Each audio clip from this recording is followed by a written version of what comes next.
যদি কোনো পুরুষের পরনারীর সাথে প্রেম কইরা পরক্রিয়া চরিত্রহীনতার অভ্যাস হইয়া যায়, অন্য নারীর সাথে খারাপ আচরণের যদি অভ্যাস হইয়া যায়, তাহলে তার ঘরে যদি বিশ্ব সুন্দরী স্ত্রীও থাকে, ওই জায়গার থেকে তার উঠে আসা বড় কঠিন। কয়েকবার ধরা খাইয়া জুতোর বাড়ি খাইছে, একেবারে চৌরাস্তায় দাঁড়ায় 39 জুতো করে মাইরে দিয়েছে, জুতোর বাড়িতে পিঠের চামড়া উঠে যাবে, তবুও সুযোগ পাইলে সেই গুতে আর এক চাটা না দিয়ে পারে না। কুত্তর স্বভাব গু খা, ওরে যদি প্লেট বেড়ে ডেলি বিরিয়ানিও দেন, তবুও ফুলাবানের ভিডিও গুয়েরটা রাস্তায় দেখলি একসাথে না দিয়ে পারে না। নিজেদের এলাকায় বাংলা কথি যারা অন্য জায়গায় যে ছাতা মাথা বোঝে না,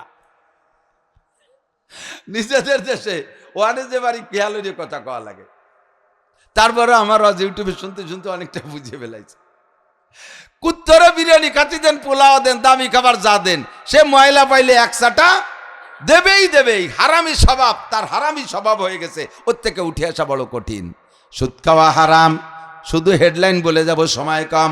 সুদ খাওয়া হারাম, ঘুষ খাওয়া হারাম, চুরি করা হারাম, ডাকাতি করা হারাম। বলেন হারাম না হালাল? আইঠেলা কিছু বুড়ো মানুষ আছে, শুরু জীবন দিয়ে ক্ষেত খামারি করছে, কৃষি কাজ, এখন বার্ধক্যে এসে ছেলে পেলে বেশ কামাই শুধু হয়ে গেছে, বিদেশ থেকে মোটা মোটা টাকা পাঠায়, দেশে বড় ইন্ডাস্ট্রি কলকারখানা হয়েছে, ব্যবসা বাণিজ্য করে। ছেলেরা কয়েছে আব্বা আর আপনার কষ্ট করা লাগবে না, এখন যা টাকা লাগবে আমরা দেবো, আপনি খালি খরচ করবেন, তবলিগে যাবেন, হুজুরকে দেবেন, মাদ্রাসায় যাবেন, খালি খরচ করবেন, 1 টাকা আপনার মাঠে আর জীবনে করে দিয়ে যাবেন। বুড়োকালে ডাঙ্গায় গেলে আমাকে ইজ্জত যায়, এই বলে বুড়োরে ব্রেক করে দিয়েছে, রিটায়ার্ড করে দিয়েছে। কিন্তু আসলে যদি ছোটবেলা থেকে এক কাজের অভ্যাস হয়ে গেলে, বৃদ্ধ হয়ে গেলে ওই অভ্যস্ত কাজ ছাড়া বাড়ি কঠিন। কতক্ষণ আমি ছোটবেলায় তো আমি কৃষক বাপের ছেলে, আমার আব্বার তো অনেকেই চেনেন, কবিরাজি কথা আব্দুল গনি মজুমদার। আব্বার সাথে মাঠে ঘাটে খুব কাজ করছি, ক্লাস 3 থেকে 5, 3, 4, 5 3 ক্লাস আব্বার সাথে মাঠে আল চড়ছি। আর ওই পুকুরের সারে জমি ছিল, সেই জায়গা যাইয়া বাপের সাথে বইটু নিড়েছি, খুব ক্ষেত খামারে কাজ করতাম। সেই অভ্যাস আমার আজও যাই নেই। এখন তো আমার ওগুলো কিচ্ছুই করা লাগে না, আল্লাহ মোটা রুজির ব্যবস্থা করে দিয়েছে, সব ব্যবস্থা। কিন্তু এই ডাল সিজনে আমার এই কাশি নিয়ে ডাঙ্গায় যাইয়া ঘাস ফুস না কাটতে আমার বাল ঠেয় না। কাশি পাবলিকের বাড়ি কয়খান আছে? আমার বাড়ি 6 খান কাশি আছে, কুদাল আছে 4 কেন, টেঙ্গি আছে 4 কেন। তারপরে পাবলিকের বাড়ি, কৃষকদের বাড়ি মাথাইলতে এখন নাই, মাথাইল আল্লাহর মতো আমার মাথাইলও আছে। এই মাথাইল মুড়ি দিয়ে আমি ঘাস কাটি আর কুলুসুরো পড়ি। এই অভ্যাস হয়ে গেলে ফিরা বড় কঠিন। বুড়োরে সব কিছু রিটায়ার্ড করে দিয়েছে, কিন্তু বুড়োর সেই কুটিকালি স্বভাব, আজীবনের স্বভাব। বিকেলবেলা আসরের নামাজ পড়ে টেঙ্গি একখান নিয়ে ডাঙ্গায় যাবে, বুড়ির মাঝখান যে কত বোন, একটা কোপো দেবে না, যত বোন আলির মধ্যেই। আইল ঠেলা স্বভাব যে, এই জিকিরের সাথে আইল খোসে, কোপে কোপে জিকির, সুবহানাল্লাহ, আলহামদুলিল্লাহ, আল্লাহু আকবার, লা ইলাহা ইল্লাল্লাহ, আল্লাহ আল্লাহ জিকির করে আর কুপায়। মাথায় আসরের নামাজের পাগড়ি, গায়ে জুব্বু আছে, জিকির ফিকিরি কুপায়। যত ফসল, যত বরকত সব আলীর মধ্যে যাই উঠছে। কয় বছর পরে এই বুড়োর জমি বিক্রির প্রয়োজন হয়েছে, যে কিনতে গেছে সে কয় যে কাকা জমি কি মাপে জোপে ঠিক হবে না? তো কাগজে যা দেখতেছি মাঠে কিতে হবে। কয় বেটা মাপিয়ে কিনতে গেলেই ঠকে যাবা, কাগজপত্রে যে কয় কাঠার কথা কইছি ওই কয় কাঠা কেন, ওই কয় কাঠার টাকা দিলে হবে, মাপতে গেলে 2 কাঠা বাড়বে ছাড়া কমবে না। আমার জমি আজও পর্যন্ত কেউ কুমাতে পারি না, 2 কাঠা বাড়ছে ছাড়া। আজ 30 বছর আইল খুশি, তাও জিকির ফিকিরে খুশি, বরকতি কম। নবী আলাইহিস সালাম বলেন, মান যালামা শিবরাম মিনাল আরদ, শিবির মানে 1 বিঘত, মান যালামা শিবরাম মিনাল আরদ, আইল খুশিয়া জমি বাড়ান অথবা গার জোরে ঠেলে কোনো জায়গা জমি বাড়ান।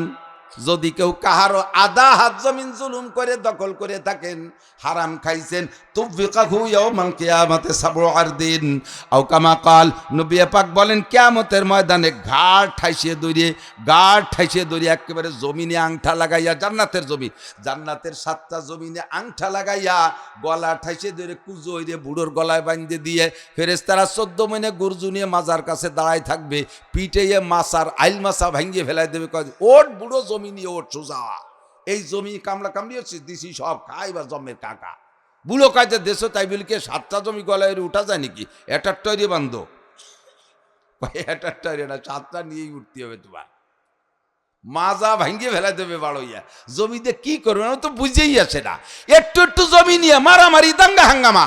10 বিঘে 20 বিঘে 100 বিঘে বানাইছেন, এ জমি 1 ইঞ্চি কবরের মাটি টুক ছাড়া আর যদি 1 ইঞ্চি জমিও নিতে পারেন, কবরের মাটি নিয়েছেন কি অত কয় বছর পর শৈশব হচ্ছে সে জায়গা আর একজনের কবর দেবে, তা তো কিছুই নিতে পারলেন না।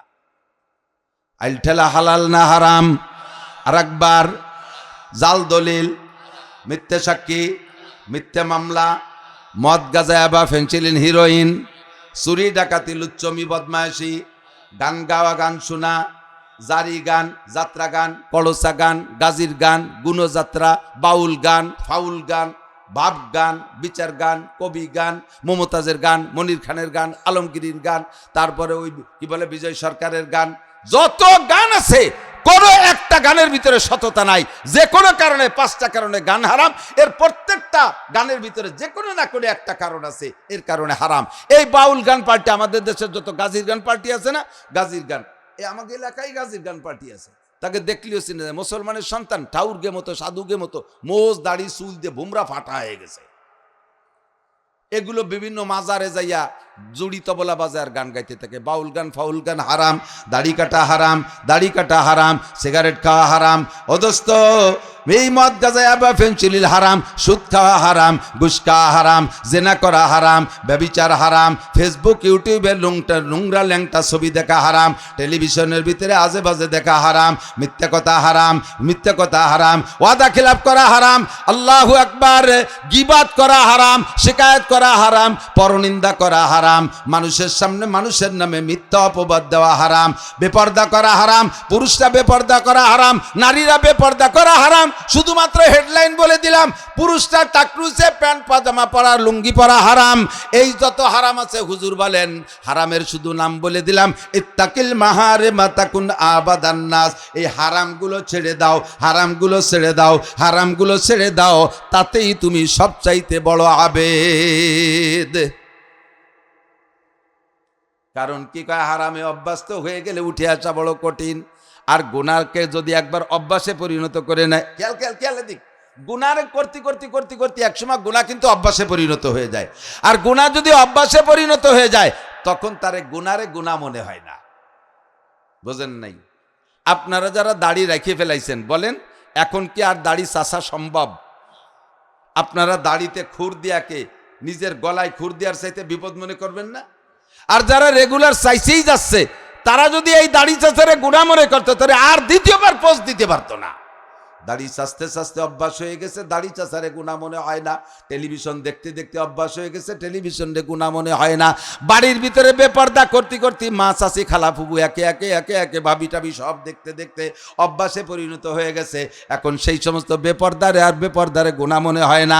পুত্র যে মায়ের সাথে সালাম কালাম করতেছে, ভাগ্নেরা যাইয়া মামির সাথে একসাথে বসে প্লেটে ভাত খাচ্ছে, ভাই ভাসুর পুতার দেওয়ার পুত যায় চাচির সাথে সরাসরি খোলামেলা বসে গল্প করতেছে, বাবির সাথে দেওররা গল্প করতেছে, অভ্যাসে পরিণত হয়ে গেছে। এরে আর গুনাহ মনে হয় না। আর গুনারে যখন গুনাহ মনে না হবে, তখন তার থেকে তওবা করা সম্ভব হবে না, কারণ ওটা তো গুনাহই মনে হচ্ছে না। যদি গুনারে গুনাহ মনে হয়, তাহলে একসময় আতঙ্ক আসে, একসময় ভয় আসে, আরে আমি গুনাহ করতেছি আর করা যাবে না। কিন্তু অভ্যাসে পরিণত হয়ে গেলে আর গুনারে গুনাহ মনে হয় না, তার থেকে তওবা করা সম্ভব হয় না। হুজুর বলেন ইত্তাকিল মাহারিম, যত হারাম আছে ছেড়ে দাও, তাকুন আবাদান নাস, তাহলে সবচেয়ে বড় তুমি আবেদ হয়ে যাবা। 1 নাম্বার, আর সাবাইতে পারতেছি না। 2 নম্বর হলো অর্দা বিমা কসামাল্লাহু লাকা তাকুন আগনান নাস। তুমি সবচেয়ে বড় ধনী হতে চাও নাকি? দেখি কে আছো সবচেয়ে বড় ধনী হতে চাও? আপনারা না চাইলে আমি ধনী হতে চাই, কারণ আমার মধ্যে একটা শখ আছে। আল্লাহ যদি আমারে পর্যাপ্ত পয়সা দেয়, পরাণ বরে আমার মাদ্রাসাটা সুন্দর বড় একটা জামিয়া করতাম, আন্তর্জাতিক মানের একটা বিশ্ববিদ্যালয় করতাম। আল্লাহ যদি আমারে অনেক টাকা দিত, আশপাশের গরিব মাদ্রাসাগুলোকে কোনো মাদ্রাসার আমি কালেকশন করতে দিতাম না, মাদ্রাসার সব চাহিদা আমি পূরণ করতাম। আমি যদি ধনী হইতাম, তাহলে আমার ধনী হওয়ার বড় শখ। গরিব মিসকিনকে ব্যারাকে ডান্স, কারিতাস, বিআর ডিবি, স্বনির্ভর, জাগরণী চক্রে যাইতে দিতাম না, আশা গ্রামীণ ব্যাংকের টাকা তুলতে দিতাম না। তাদের চাহিদাগুলো আমার টাকা দিয়ে আমি পূরণ করতাম। কাজে এটা আমার ধনী হওয়ার সাথে সম্পৃক্ত। এই জন্য আমি ধনী হতে চাই। আপনারা চান কি জানি না। নবী পাক বলেন সবচেয়ে বড় লোক যদি হইতে চাও, বলবো আমলটা বলবো। হুজুর বলেন বলবো কি আমল? সাহাবায়ে কেরাম বলেন জি হুজুর বলেন। হুজুর বলে দিলেন সবচেয়ে ধনী হওয়ার আমল হলো অর্দা বিমা কাসাবাল্লাহু লাকা তাকুন আগনান নাস। আল্লাহ তোমারে যা দেছে, ছাত্রদের নিয়ে আসেন। আল্লাহ তোমারে যা দেছে, খেয়াল করতেছেন, সবচেয়ে বড় লোকার আমল বলবো, সেটা হলো আল্লাহ তোমারে যা দেছে তারপর সন্তুষ্ট থাকো, বলেন আলহামদুলিল্লাহ। আল্লাহ আমার এক কান কাশি দেশে, পরের খেতে ধান কাটিয়ে খাই, আলহামদুলিল্লাহ। তাহলে আপনি ধনী। নইলে ওই আকিস সাহেবের দিক তাকায় থাকলে জীবনে তার দ্বারও যেতে পারবেন না, জীবন ভরে গরিবই থাকবেন। সেদিন এক শিল্পপতি আমার কাছে এসে কয়, শিল্পপতি, ভালো মানের শিল্পপতি, বলতেছে হুজুর পয়সা করি কি, আমরা তো চুনো ভুটি। ধরেন 4টে টাইলসের ইন্ডাস্ট্রিজ আছে, 4টি আছে, 4টে টাইল ইন্ডাস্ট্রিজ আছে, চুনো ভুটি। আর অমুক জায়গা 200 বিঘে জমি আছে, আর অমুক জায়গা 300 বিঘে, চুনো ভুটি। জীবনে কিরা বড় লোক হতে পারবে? কোনোদিন পারবে? কোনোদিন পারবে না। বড় লোক হইতে হলে আমার একখান ভ্যান আছে, ভ্যান চালাই খাই, আলহামদুলিল্লাহ, তাতে আপনি বড় লোক। ওর মধ্যে থেকে 500 টাকা কামাই করছেন, 100 টাকা মাদ্রাসা চাইলে দিতে আপনার একটু বিরক্ত বোধ হবে না। আর লাখ লাখ কোটি কোটি টাকার মালিক, তার টাকায় পেট ভরে না, তার কাছে চাইলে কোনোদিনও সে টাকা না, হুজুর নাই, কিছু নাই। এবছর 4টে গার্মেন্ট করছি, আর 4টে তেলের পাম্প করছি, 100 খান গাড়ি নামাইছি, আর 10 খান ট্রাক নামাইছি, এই ইত্যাদি করতে করতে কিছু নাই। মনে হয় যেন একেবারে কিছু নাই, 10 টাকা দিলি আরো খুশি হয় ওনারে। এরা জীবনেও কোনোদিন বড় লোক হতে পারবে? আপনারা কেমন আছেন? আর্থিকভাবে কেমন আছেন? আমরা মনে ভাবতাম গোপালগঞ্জের মানুষ, যে আমরা গোপালগঞ্জের মানুষ আমলিক করি, শেখ হাসিনা চলে গেলে কি দেখি যেন হয়। আল্লাহর রহমতে কিচ্ছু হয়নি। আবার আসবে, আমাদের জায়গায় আমরাই থাকবো। যে আসবে আর যে যাবে না যাবে, তাতে আমাদের কিচ্ছু আসে যায় না। রুজি আমাদের কে দেয়? আল্লাহ দেয়। প্রধানমন্ত্রীকে যতদিন সম্মানের সাথে দেশে আল্লাহ মঞ্জুর করেছিলেন ততদিন রেখেছিলেন। এখন আল্লাহর পক্ষ থেকে ফয়সালা যা হবার তা হয়ে গেছে, তা নিয়ে আমাদের চিন্তা না, আমাদের চিন্তা আমাদের জন্য, ঠিক না? নিজের চিন্তা নিজে করে খেতে হবে। আমি যে হালাতে আছি, কেমন আছি বলেন না, কেমন আছেন? আলহামদুলিল্লাহ, বাস আপনি ধনী।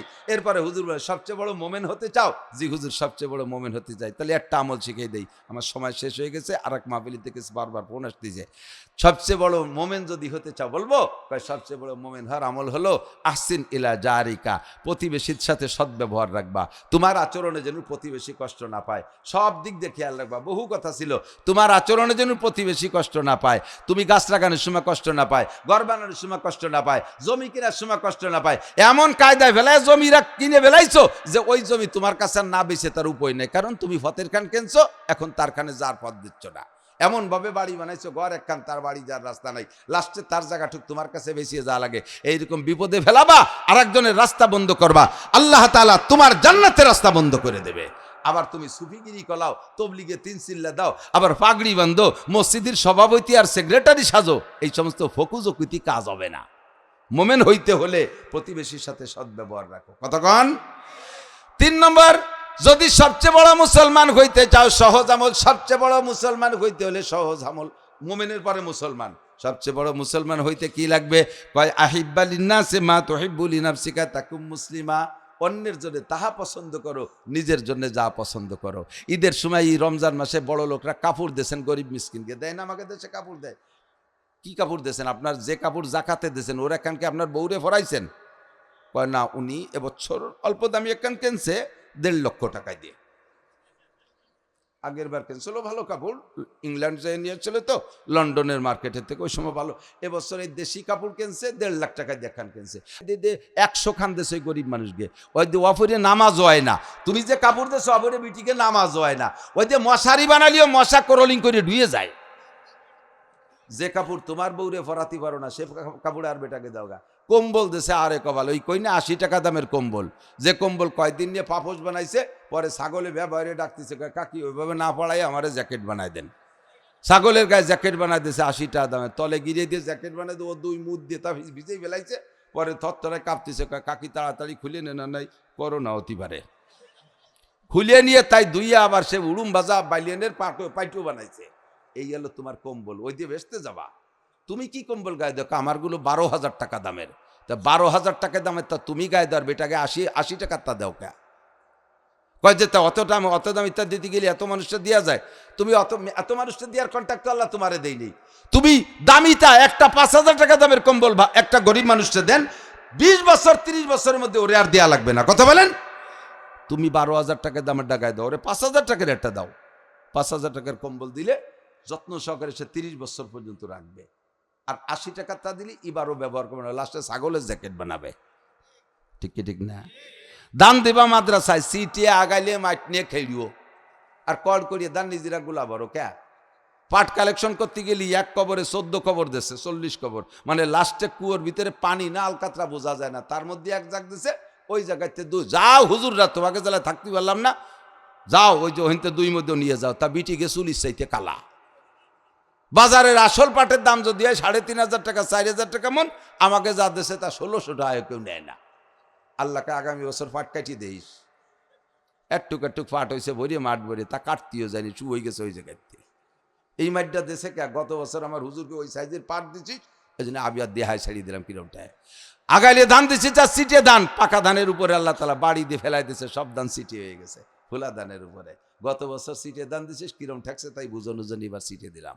ভালো জিনিস সবাইকে দান করবেন, খারাপ জিনিস দেবেন না, ফকিরে পান্তাবাদ দেবেন না। দান করতে গেলে ছিঁড়া টাকা, পুরন টাকা, যে টাকা হইরিও নেই সেই টাকা এখন যদি কালেকশনে নামাই দিই, ওই টাকাটা ছাড়িয়ে দেখ, তোর হুজুরে ফেরত দিতে পারতেছে না, আল্লাহ রাস্তা ছিঁড়াটাই দেবে, কিনে ফেলাই দিলাম, অত সস্তা না। 5 নম্বর হলো দিলকে মারো না, দিল মারবা না। দিল মরে কিসে? ফাইন্না কাসরাতা যাহকে তুমি তুলকাল। দুনিয়ার আনন্দ ফুর্তি করে বেশি হাসাহাসি করলে দিল মরে যায়। দিল মরে যায়, তা বোঝার আলামত কি? যার দিল মারা গেছে তার নামাজ ভালো লাগে না, রোজা ভালো লাগে না, মসজিদ ভালো লাগে না, মাদ্রাসা ভালো লাগে না, কোরআন ভালো লাগে না, ফরজ ওয়াজিব সুন্নাত ভালো লাগে না, আমল ভালো লাগে না, এক কথা ইসলাম ভালো লাগে না। যার দিল মারা গেছে, এই মরা দিলকে তাজা করতে হলে কি লাগবে? উদউ রাব্বাকুম তাদাররুআ খুফিয়া তাতাজাফা জুনুবুকুম আনিল মাদাজি ইয়াদউনা রাব্বাহুম খাওফান ওয়া তামা। শেষ রাত্রে একটু বিছানা থেকে উঠা 4 রাকাত নামাজ পড়ে একটু গুনগুন করে কাঁদেন। যত চোখের পানি বেশি পড়বে তত দিল তাজা হবে বেশি, তত দিল তাজা হবে বেশি। লিকুল্লি ফান্নিন রিজাল, প্রত্যেক বিষয়ে আলাদা আলাদা মানুষ আছে। আল্লাহু আকবার। নবী আলাইহিস সালাতু ওয়াস সালাম মদিনায় যাওয়ার পরে যারা ইসলাম গ্রহণ করেছেন তন্মধ্যে মাদানী সাহাবাদের ভিতরে উল্লেখযোগ্য যারা, তন্মধ্যে অন্যতম হযরত আবু হুরায়রা রাদিয়াল্লাহু তাআলা আনহু। খেয়াল করেন, অন্যতম হযরত আবু হুরায়রা। আবু হুরায়রাকে আল্লাহ কম্পিউটারের মতো একটা ব্রেন দান করেছিলেন। নবী আলাইহিস সালামের কাছ থেকে যা শুনতেন কিছুই বলতেন না। হঠাৎ একদিন আবু হুরায়রার ভিতরে সন্দেহ হচ্ছে, যেন হুজুর যা বলতেছেন সব মনে রাখতে পারতেছি না, কিছু ছুটে যাচ্ছে বলে মনে হয়। যাইয়া হুজুরকে বলছে, হুজুর আমার তো ব্রেন শক্তি কম মনে হচ্ছে, সব কথা মনে থাকে না, কি করব? হুজুর বললেন, আবু হুরায়রা তোমার চাদরটা বিছাইয়া দাও। আবু হুরায়রার গায়ে থেকে চাদরটা সামনে বিছিয়ে দিলেন। নবী আলাইহিস সালাম চাদরের মধ্যে একটু থুক বা ফুক মাইরা বললেন, এটা বুকের সাথে জড়িয়ে নাও। এবার আবু হুরায়রা বুকের সাথে জড়িয়ে নিলেন। জড়িয়ে নেওয়ার পর থেকে আবু হুরায়রা বলেন, এরপর থেকে হুজুরের মৃত্যু পর্যন্ত যত কথা আমার সামনে বলছেন একটি কথা আমি বিলকুল ভুলি নাই। একদিন সাহাবায়ে কেরামকে নিয়ে সামনে নিয়ে হুজুর বলতেছেন, ও আমার সাহাবায়ে কেরাম, আমি 5টি কথা বলবো। মাইয়া খুযু মিন্নি খামসা খিসাল, এই 5টি কথা তোমাদের জন্য ওসিয়াত, নসিহাত এবং ওসিয়াত। নসিহাত মানে উপদেশ, আর ওসিয়াত মানে তোমাদের জন্য আমার পক্ষ থেকে ওসিয়াত। কথাগুলো নিজে রাখবা, অন্যের কাছে পৌঁছাই দিবা। কোনো ব্যাপারে যদি অর্ডার করায় তাকে বলা হয় ওসিয়াত। আপনি আব্বা মারা যাওয়ার আগে ছেলেদেরকে অর্ডার করলেন, এই 5 কাঠা জমি তুতবাটি মাদ্রাসায় দিও, ওই 10 কাঠা উদয়পুর মাদ্রাসায় দিও, ওই 1 বিঘে চন্দ্রদি গেলে দিও, আর ওই বিলির মধ্যে ধান হয় ভালো সেখানতে 2 বিঘে গোবরডাঙ্গা মাদ্রাসায় দিও। একে বলা হয় ওসিয়াত। এরকম ওসিয়াত করে যায় মা বাবা মারা যাওয়ার আগে সন্তানদেরকে। আমার মা মৃত্যুসজ্জায় শায়িত, মায়ের বয়স 100 বছর। আমার মার কাছে কয়টা টাকা রাখছি আমি, মা সেদিনকে কয়, বারবার কয়, একবার আমারে কয় টাকা কয়টা তোমার হাতে নিয়ে রাখো। আমি আমার কাছে দিয়ে দিছে, আমি নিয়ে ব্যাগসোর মধ্যে রাখছি। ঘুরিয়ে আসার সাথে সাথে, আমি ঘুরিয়ে আসার আগে বেরোয় যাওয়ার সাথে সাথে আমার ছেলে বলতে, তোর বাপ আমার এই টাকা কয়টা কয় মাস আগে নিল, আজও আমার হাতে একবার দিল না। আমার টাকা দিতি কম, আমি এনে আবার টাকা দিয়েছি। দেওয়ার পরে কয়, এই টাকা দিয়ে কিতাব কিনে দিও মাদ্রাসায়, এই টাকা দিয়ে কিতাব কিনে দিও মাদ্রাসায়। এ ওসিয়াত করতেছে। আমি কই, মা ও টাকা আপনি মারা যাওয়ার পরে যেভাবে যা বন্টন সেটা করবো। আপনি ওসিয়াত করলে সেটা ওসিয়াত পালন হবে, সব টাকার উপরে না। আপনার ওসিয়াত বাস্তবায়ন করতে হবে 3 ভাগের 1 ভাগের উপরে, আর 2 ভাগ আপনার ছেলে মেয়ে নাতি নাতনিরা পাবে। যেভাবে জানলি ভালো, তুমি আলে মানুষ বুঝে শুনে করো। হুজুর আলাইহিস সালাতু ওয়াস সালাম সাহাবায়ে কিরামদেরকে বলতেছেন, আমি 5টা কথা নসিহত করব এবং ওসিয়াত হিসেবে বলবো, কে আসো এই 5টা কথা নিবা, নিজে আমল করবা, আর যারা আমল করতে চায় তাদেরকে শিখাইয়া দিবা। নবী আলাইহিস সালাম সাহাবায়ে কিরামদেরকে বলেছিলেন, এখন নবী নাই, এখন নবীদের ওয়ারেস হলো উলামায়ে কিরাম, এখন সাহাবায়ে কিরামও নাই, আপনারা হলেন সাহাবায়ে কিরামদের ওয়ারেস, অ্যাসিস্ট্যান্ট সাহাবা আপনারা, উলামায়ে কিরাম অ্যাসিস্ট্যান্ট নবী, উলামায়ে কিরাম নবীর পক্ষ থেকে আপনাদের কাছে প্রস্তাব রাখবে। নবী আলাইহিস সালাম যেমন প্রস্তাব রেখেছিলেন সাহাবায়ে কিরামদের ভিতরে, কে আসো নিবা, কে আসো নিবা, এই বলার সাথে সাথে সবচাইতে প্রথম হাত উঠে ফেলছে হযরত আবু হুরায়রা, যে হুজুর এই 5টা কথা আমি নেব, নিজে আমল করবো আর আমল কর্নেওয়ালাদেরকে পৌঁছাই দেবো। আমাদের দেশের চার দোকানগুলো, আমাদের দেশের চার দোকান আচ্ছা জান না, চার দোকান তো জান সবাই, চার দোকানগুলো হয়েছে মিনি সংসদ ভবন, আমি নাম তুইছি মিনি সংসদ ভবন। অনির্বাচিত এমপিরা ওই জায়গা দিন রাত বসে আড্ডা করে, ঠিক না? এই জায়গাতে বসে বসে যা প্ল্যান দেয় হাসিরে খালেদা সেইভাবে দেশ চালাইছে, আর আপাতত ডক্টর ইউনূস চালাচ্ছে এই বুদ্ধিটি। অথচ এই বুদ্ধি গাং পার হইয়া পদ্মা পার হয়ে উপর যায় না। সারা দিন বৈশা এই দড়ি দরবার শিকায়ত গিবাত, এটা ওর সাথে ওড্ডা তার সাথে লাগাতি তালে থাকে, পচা রাজনীতি, এরে উঠো তারে নামাও, সব প্ল্যান দিতে থাকে। আজকের থেকে আপনারা চার দোকানে বসলে এই 5টা কথার আলোচনা করবেন। নবী আলাইহিস সালাম যেমন সাহাবায়ে কিরামদের ওসিয়ত করছে, আমিও হুজুরের পক্ষ থেকে আপনাদেরকে সাহাবা মনে করে পরামর্শ দিচ্ছি। রাজি আছেন তো ইনশাআল্লাহ? মনে থাকবে, আমি বাংলায় বলে দেবো, আরবিও বলবো, বাংলাও বলবো। এই 5টা কথা সব জায়গায় আলোচনা করবেন। আপনি নিজে আমল করলে তো নেকি হবেই হবে, পাশাপাশি আপনার কথা শুনে যে কজন আমল করবে তারাও যে নেকি পাবে, তার একটা ভাগ আপনি জায়গায় বসে পাইতে থাকবেন ইনশাআল্লাহ। 5টা কথা হযরত আবু হুরায়রা বলেন, হুজুর বলছেন কে আসো নিবা 5টা কথা। সর্বপ্রথম আমি হাত জাগাইছি, আমিও আপনাদের মধ্যে প্রস্তাব রাখলাম, দেখি কে সর্বপ্রথম হাত উঠাইতে পারে। এই 5টা কথা কে নেবেন? প্রস্তাব দেওয়ার আগেই 2-3 জন উঠে ফেলাইছে। মাশাআল্লাহ, আলহামদুলিল্লাহ, হাত জাগাইছেন। কথা কি মনে থাকবে? আল কারিবি যাওয়া দাওয়াফা, ভদ্রলোক আর সম্মানী ওই ব্যক্তি যে ওয়াদা করে তা পূরণ করে। ওয়াদা করলেন যে আপনি আমল করবেন এবং অন্যের কাছে পৌঁছে দেবেন, নিজে একবার আমল করবেন, জিন্দগি ভরে আমল করবেন, আর একবার হলে আর একবার কাছে কথাটা বলবেন। রাজি আছেন না ইনশাআল্লাহ? বাড়ি মহিলাদের কাছে বলবেন। আপনারা বাড়ি যেতে দূর থেকে আসছেন মাহফিল শুনতে, বাড়ি যাওয়ার পরে মহিলারা কবে যে কোন হুজুর কি কইছে কও, কারণ সব মহিলা তার ইউটিউব বোঝেন, আপনার মতো একটা তাজা ইউটিউব পাঠাই দিয়েছে। এই তাজা ইউটিউব যে কি কইতে পারেন জিজ্ঞেস করে, যে এই যে রাত্রি ঘুম কামাই রে তুই, আমার বিছান খালি হয়ে রে তুইয়া, তুমি যে 3-4 ঘন্টা বসেছিলি কি কি শুনছো কও। আপনি কি কবেন? আমি হ্যাঁ কইছে হুজুর, ভালো ভালো কথা কইছে, তা মনে নাই, আর কোনোদিনও আজ শুনতে আসতে দেবে না। তুমি এই বিলাং যাবা আর আসবা, আর তাতে আমার খেতা ঠান্ডা হয়ে যাবে, এসব অতি দেবো না। এরকম অশোনা চাইতে স্ত্রীর পাশে শুইয়া খেতা গরম করার মধ্যে ফায়দা বেশি। কাজেই এই 5টা কথা মনে রাখবো তো ইনশাআল্লাহ। একেবারে সহজ 5টা কথা। 1 নম্বরে হুজুর বলেন, 5টা কথা বলতে যে হযরত আবু হুরায়রা বলেন, ফাকাদা বিয়াদি, হুজুর আমার হাত ধরে ফাদ্দা গুন্না ফিহা, 5টা কথা হাতের মধ্যে গুনিয়ে দিয়েছে। এক হাতের মধ্যে কয়টা আঙ্গুল? 5টা আঙ্গুল। 5টা আঙ্গুলের ভিতরে আলাদা আলাদা নামও আছে, ঠিক না? আলাদা নাম আছে না? এই প্রথমটা এডের নাম কি? বৃদ্ধ আঙ্গুল বা বুড়ো আঙ্গুল। বৃদ্ধ মানে কি? উনি বয়স বেশি, আর একই সাথে জন্ম নিয়েছি 5টা আঙ্গুল নিয়ে, এর নাম বুড়ো কে? এর বয়স কি বেশি নাকি ভ্যাটের মধ্যে ওইটা আগে হয়েছিল ঘটনা? কি এর নাম বুড়ো কে? দেখতে একটু মুরব্বী ভাব, ঠিক না? এর জন্য এর বুড়ো কে। এই বুড়ো আঙ্গুলির তর্জমা বাংলাদেশে একরকম, বিদেশে আর একরকম। বাংলাদেশ ছাড়া অন্য পৃথিবীর যে কোনো দেশে এই বুড়ো আঙ্গুল একবার দেখানো মানে গুড, আর 2টা দেয়ালি ভেরি গুড। আর বাংলাদেশে একটা দেয়ালি এক ঘুষি, 2টা দেয়ালি মাথা ফাটা ফেলাই দিয়ে বাড়াইয়া, এ বড় ডেঞ্জারাস বিপজ্জনক আঙ্গুল, ঠিক না? তো হুজুর আলাইহিস সালাম কি বাংলাদেশের তর্জমার দিক লক্ষ্য করে এটি ধরলেন নাকি? আরবিতে হাদিসের ইবারত হিসেবে বুঝি যা।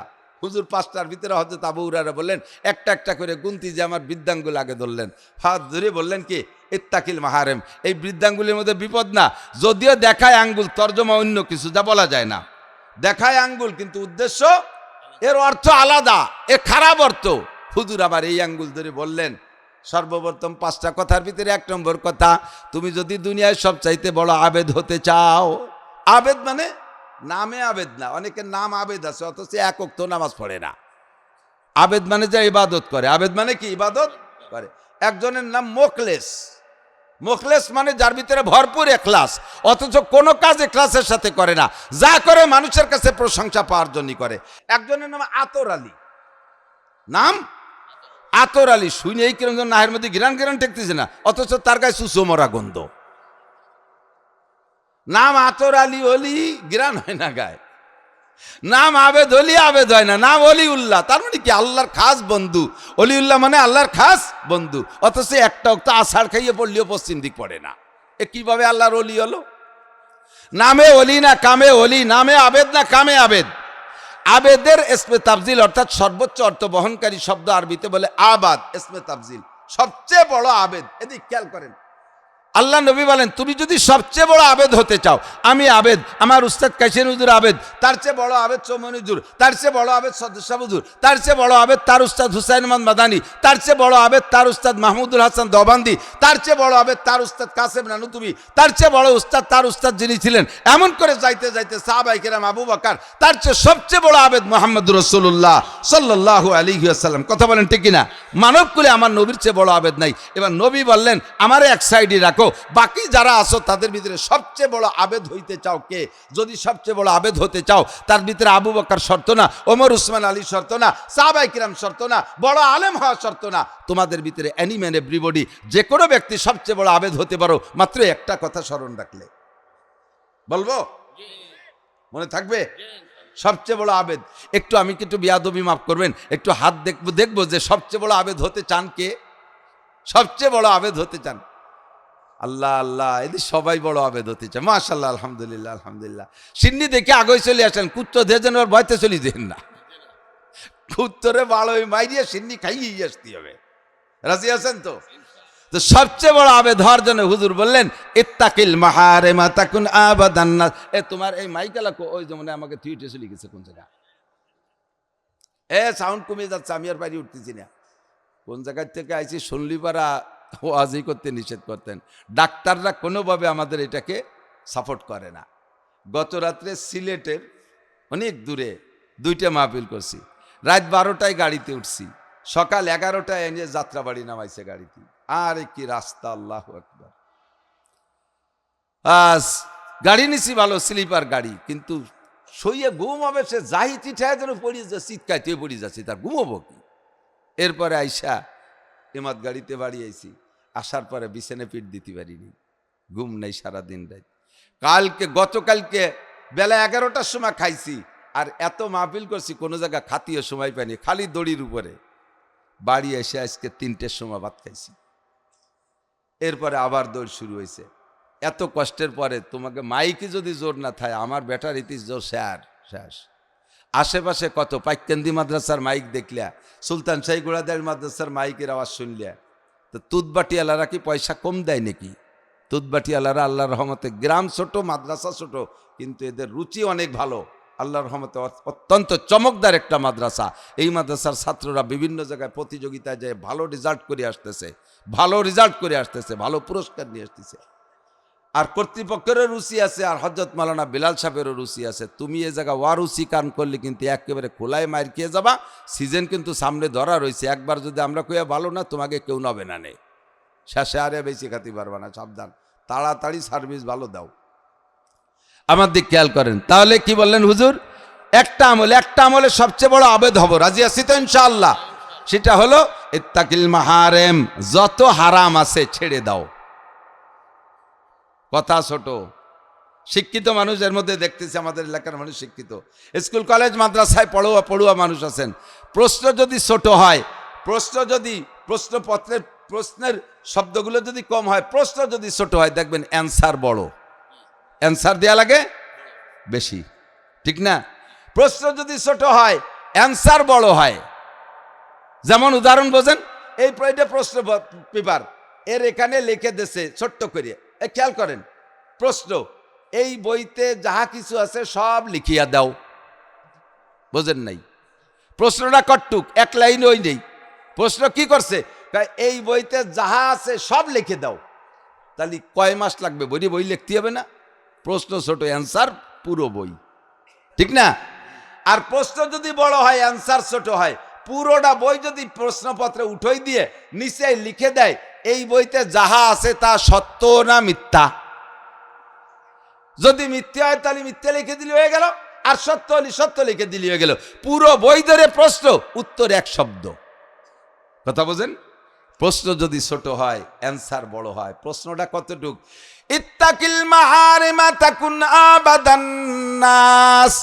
যত হারাম কাজ আছে সবগুলো ছেড়ে দাও, তাহলে তুমি সবচেয়ে বড় আবেদ। হুজুর বলেন নাই তুমি সারা রাত তাহাজ্জুদ পড়লে বড় আবেদ, সারা রাত সারা দিন ভরে জিকির করলে সবচেয়ে বড় আবেদ, সারা বছর ভরে তবলিগ করলে সবচেয়ে বড় আবেদ, বছরে 5 বার উমরা করলে সবচেয়ে বড় আবেদ, আর জীবনে 10টা হজ করলে সবচেয়ে বড় আবেদ, কোটি কোটি টাকা আল্লাহর রাস্তায় দান করলে সবচেয়ে বড় আবেদ, 100 মসজিদ বানায় দিলে সবচেয়ে বড় আবেদ, 500 মাদ্রাসা বানায় দিলে সবচেয়ে বড় আবেদ, 24 ঘন্টা তিলাওয়াতের মধ্যে থাকলে সবচেয়ে বড় আবেদ। এ কথা আল্লাহর নবী বলেন নাই? নবী পাক বলেছেন ইত্তাকিল মাহারিম, যত হারাম আছে ছেড়ে দাও, তাহলেই তুমি হবা সবচেয়ে বড় আবেদ। কারণ নামাজ পড়া সহজ, রোজা রাখা সহজ, হজ করা সহজ, যাকাত দেওয়া সহজ, জিকির করা সহজ, ফিকির করা সহজ, তিলাওয়াত করা সহজ, তাহাজ্জুদ পড়াও সহজ, ইশরাকাবিন পড়া সহজ, যত হালাল কাজ আছে, বৈধ কাজ আছে, এগুলো করা সহজ, এগুলো একটাও কঠিন না। কিন্তু যত হারাম কাজ আছে, হারামে যদি একবার অভ্যস্ত হইয়া যায়, হারামে যদি কেউ নেশাওয়ালা হইয়া যায়, হারামে অভ্যস্ত হয়ে গেলে হারামকে ছেড়ে উঠে আসা বড় কঠিন। কথা কন না কেন? যদি কের ঘুষ খাওয়ার অভ্যাস হয়, ওই লোকটা বেতনে তৃপ্তি পায় না। যদি কের ঘুষের অভ্যাস হইয়া যায়, বেতনে তৃপ্তি পায় না। ওই লোকটা ঘুষ তো জানে, বেতনেরটা ঘুষখোর জানে, বেতনের টাকা অনায়াসে ঢুকবে, আমার অ্যাকাউন্টে ঢুকে যাবে, এই জন্য বেতন নিয়ে সে চিন্তা করে না। ঘুষ কিভাবে? এর জন্যে একেবারে পাগলা কুত্তর মতো রাস্তায় দিয়ে, খাল দিয়ে, যেখানে পারে সে দিয়ে শো শো করে বেড়াইতে থাকে। কতক্ষণ ঠিক কি ঠিক না? ঘুষে অভ্যাস হয়ে গেলে হাজার লাখ টাকা যারা ঘুষ খায়, এদিক তাকান, যারা ঘুষখোর ডিপার্টমেন্টে চাকরি কইরা যারা ঘুষ খায়, তাদেরকে বলবেন যে বেতন কম বিদায় পোষানোর জন্য ঘুষ খায়। আমি একথা সম্পূর্ণ অস্বীকার করব। যার ঘুষ খাওয়ার অভ্যাস হয়ে গেছে, তাকে যদি 5 কোটি টাকা বাংলার জমিনে তার বেতন দেন, তবুও সে ঘুষের থেকে ফিরে আসবে না। স্কুল কলেজ মাদ্রাসায় বৎসরে 3টি পরীক্ষা হয়। মাদ্রাসায় বলে সেমাহি, ষষ্মাহি, সালানা, আর জেনারেল প্রতিষ্ঠানে বলে প্রথম সাময়িক, দ্বিতীয় সাময়িক, বাৎসরিক বা ফাইনাল। পরীক্ষা দিয়ে ছাত্রদের যোগ্যতা যাচাই করে তাদেরকে প্রমোশন দেওয়া হয়। যেটা ফেল করে তারে রেখে দেয় বা বহিষ্কার করে। আমাদের এখানে মুশকিল হলো, বছর বইরে পড়াবো, জীবন বইরে পড়াবো, কিন্তু পরীক্ষা নেওয়া হয় না।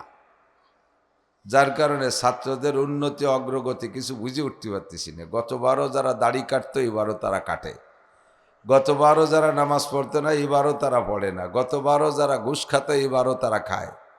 গতবারও যারা আইল ঠেলতো, এবারও তারা আইল ঠেলে। গতবার যারা জাল দলিল, মিথ্যে সাক্ষী, মিথ্যে মামলা দিছে, এবারও তারা তা করে যাচ্ছে। কারণ পরীক্ষা নাই তো, পাশ ফেল কটটুক উন্নতি অগ্রগতি হলে তা বোঝার কায়দা নাই। এই জন্যই ভালো একটা ফলাফল পাচ্ছি না। আজকে হজরত হাফেজ মৌলানা আমাদের তুতবাটির হুজুর বিলাল সাহেব খুব সুন্দর সিস্টেম করছে। এটা আমার খুব পছন্দের। গভীর রাত মাহফিল না হওয়া, এক এক বক্তা 100 ঘন্টা কথা বলে দেবে, তার ভিতরে যে কয়টা কথা আসে আমরা মনে রাখবো। আগামী 1 বছর কমপক্ষে, বৎসরে কোনটা কি নেই, আগামীবার তো আরেকটা মাহফিল হবে।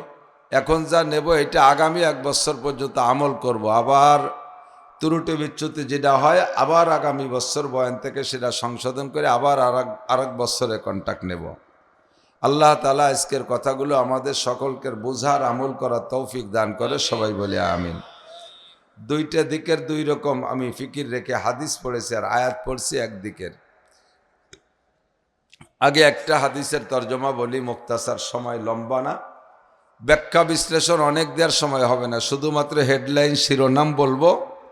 এতেই ইনশাআল্লাহ আপনি যদি হুঁশিয়ার হন, জ্ঞানী হন, সেখান থেকে সামনে পথ চলার পথ খুঁজে নিতে পারবেন। নবী আলাইহিস সালাতু ওয়াস সালামের জীবদ্দশায় সর্বপ্রথম হুজুর কি বলা হয়, নবুয়তি পাওয়ার পরে বাসায় এসে যাদেরকে কলেমার দাওয়াত দিয়েছিলেন, গারে হেরা থেকে ফিরে এসে সর্বপ্রথম নবুয়তির আত্মপ্রকাশ ঘটছে হযরত খাদিজাতুল কুবরার কাছে। হুজুরের স্ত্রী খাদিজা। খাদিজা রাদিয়াল্লাহু তাআলা আনহার কাছে গারে হেরার বিস্তারিত বলতেছেন আজকে ঘটনাটা কি হয়েছে। সেই সর্বপ্রথম বলতে, খাদিজা জাম্মিলুনি জাম্মিলুনি জাম্মিলুনি, আমারে কম্বল দিয়ে জড়াই ধরো, কাপ উঠিয়ে গেছে শরীরে, বিশাল জ্বর। সে সময় তার থার্মোমিটার ছিল না যে জ্বর 4 না 3 না 5, তবে সর্বোচ্চ জ্বর হুজুরের জীবনে ওই রকম জ্বর কোনোদিন আসে নাই। কাঁপতেছে থরথর করে। গারে হেরা জাবালে নূর, হাজি সাহেব যারা গেছেন তারা দেখছেন, পাহাড়টা দেখছেন। বুড়োকালে আমাকে বাংলাদেশিরা তো বেশিরভাগই বুড়ো হইয়ে একেবারে বাঁকড়াই মাল হইয়ে হজে যায়, হাঁটুতি জোর থাকতে আর হজে যায় না। যতদিন কামাই রোজগার করার বাহুবল থাকে অতদিন আর অধিক আটে না। যে সময় বেকার হয়ে যায় সেই সময় ছেলে পেলেকে পয়সা দিয়ে এক গুল্লি ঘুরিয়ে আসে।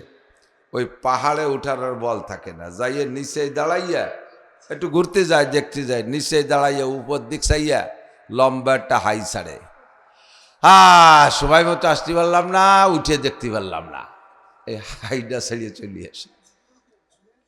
কিন্তু ওইটে যদি জায়গা পর্যন্ত যাইতে পারতেন, আমার বিশ্বাস যেই ও জায়গা ঢুকছে তার ভিতরে এমন একটা অবস্থা সৃষ্টি হয়। যেহেতু আমি একবার গিয়েছি, আল্লাহ মারে নিছে, আমি গারে হেরার ভিতরে গুহার মধ্যে ঢুইকা ইশরাকের নামাজ পড়ছি। যখন দোয়া মোনাজাতে বসছি তখন আমার মনে হচ্ছিল যেন জিব্রাইল আমার সাথেও দেখা করবে। ওই জায়গাটার বরকত, নিঝুম নিরিবিলি জায়গা। এখন নিচে শহর হয়ে গেছে, শহরের নাম আজিজিয়া, মেনার পাশে। আর সে সময় নিচেই কোনো শহর ছিল না, টুকিটাকি দূরে দূরে 1-2টা ঘর বাড়ি আর পাহাড় পর্বতে ভরা।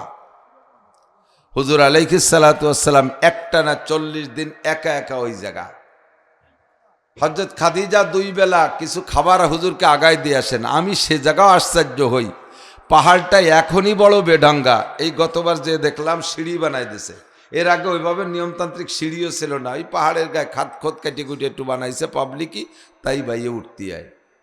আর খাদিজা যখন হুজুরের জন্য ওই ঘরে ওই জায়গা খাবার নিয়ে যাইতেন, তখন পাহাড়ের ভিতরে কোনো খাত ছিল না। কিভাবে ওই বেডঙ্গা জায়গা মহিলা বুড়ি মানুষ উঠতেন হুজুরের জন্য খাবার নিয়ে, আল্লাহই ভালো জানে।